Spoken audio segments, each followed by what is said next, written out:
Hi everybody, welcome back to my 100 Spotify OC series where I make one character based on each song from my Spotify Wrapped 2025.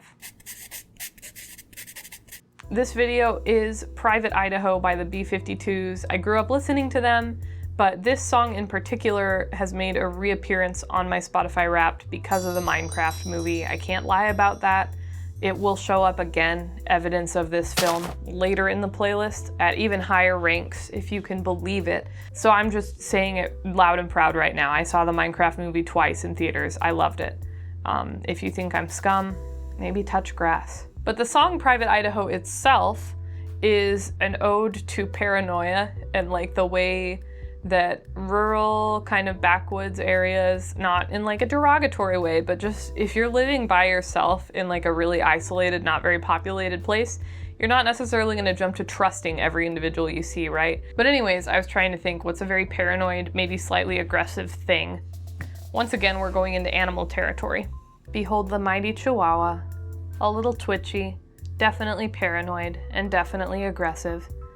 Depending on individual, of course. I think a Chihuahua that lives on a rural estate in Idaho would be perfect because it's not really built for that environment, so that's going to bring its anxiety up to a 10. Somebody's pet, and it's not a working dog, and all the other dogs are working dogs, and this is just the odd man out. So I'm going to draw a little Chihuahua, a twitchy little guy for us today. So here's my little Chihuahua guy. I like giving them comically big ears because it is well known that they have big ears, but I like making the proportions pushed a little when I'm drawing things. Here's the neck. Chihuahuas have, to me, kind of like a broad chest for their size. And this one's going to be one of the fluffier ones. Tiny paws.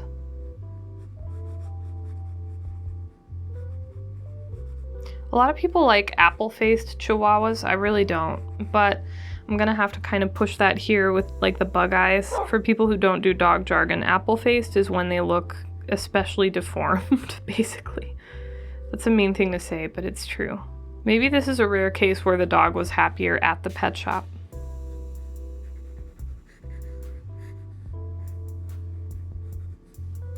Wow. So that's how I did without a reference. Like, I don't remember. There's a specific pattern that the body markings often have on these. I'm gonna look that up real quick.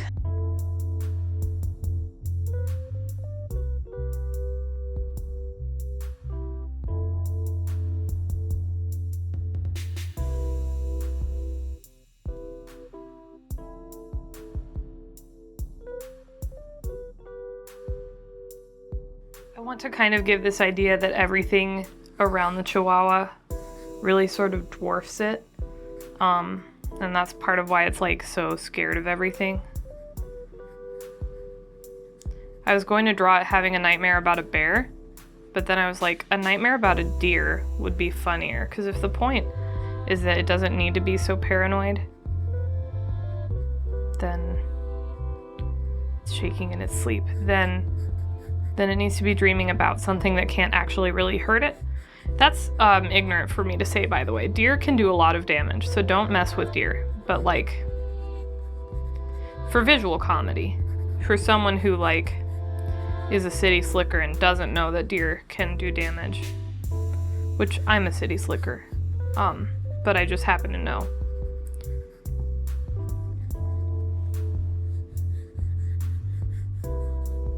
Like a vampire deer would be really funny.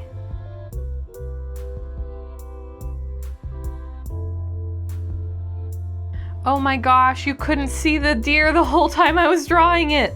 Okay.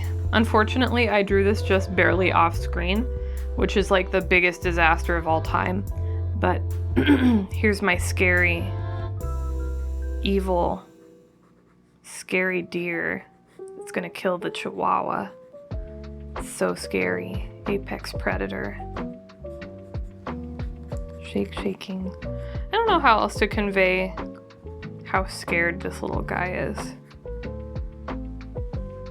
But he's having a nightmare about wildlife, which is pretty real.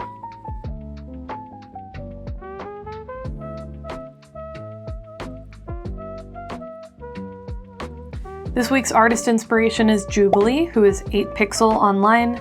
Her work seems to be ubiquitous. If you've seen a lot of pixel art, chances are you've seen some of hers. The most inspiring thing for me that she makes is her landscapes. I love the way she renders clouds and trees in pixelated form.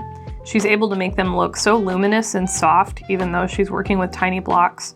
She has a wonderful online shop. Whenever I don't know what to get somebody, I often will go to her shop and just peruse around to see if there's anything that person would appreciate as a gift, because she has so many different things. It's not just landscapes, but also fantasy landscapes. She does studies of things like cups of tea. I also appreciate the somewhat consistent color palette she uses for most of her work, and the way she's able to balance that level of saturation with desaturation is really interesting to me. Anyways, I find her work very beautiful. I think she's definitely worth checking out. Whether or not you enjoy the pixel art genre, I think most people would be able to find a piece of hers that they enjoy or that speaks to them, so that just speaks to her caliber as a pixel artist. I will link her shop in the description.